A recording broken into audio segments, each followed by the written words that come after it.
Yes, ma'am. Navarro, just on the back and forth. So is your message to small businesses, to the markets that are watching this news, the back and forth of the on and off again tariffs, the rulings, is that these tariffs are going to go into effect regardless and that the administration will find a way to get it done?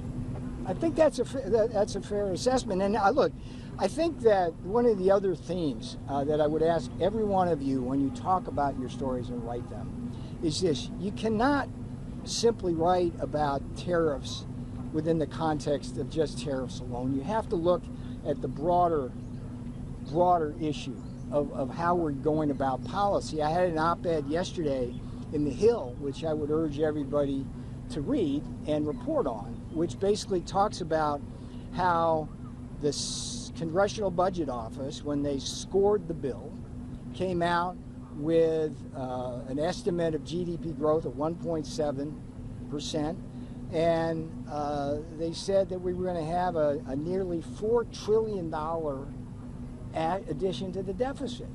And it's dead wrong. When you look at the CBO's history for the 2017 Tax Cut Act, they did the same thing. They understated growth by a full percentage point, understated revenues accordingly.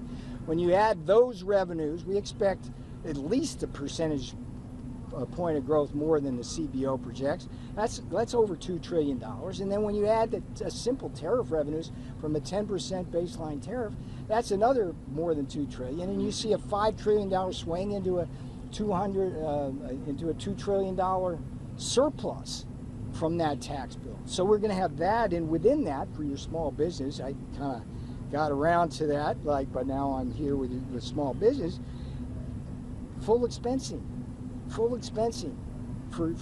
new investments in factory and plant.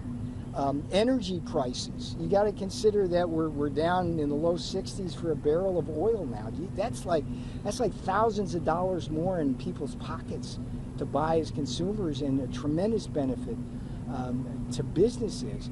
The regulatory effect of the lower regulations are going to make small business bloom. I mean, no president in the last 50 years has been more intent on helping small businesses. So we feel really comfortable about that. So, yes, ma'am. Well, last question here. Thank you. Do you think that the pause will negatively impact the negotiations, and do you think that the 90-day pause will be shifted because of that?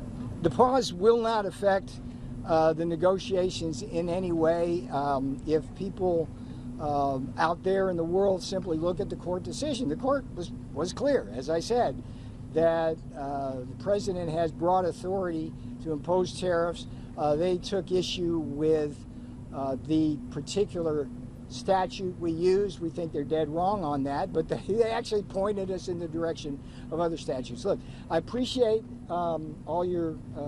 But Peter, can I hang on. Let me just finish. I appreciate all your patience on this. I'll come back tomorrow, but I think for today, I think we're done. I think I've given you plenty of stuff, and I appreciate it. Thank you.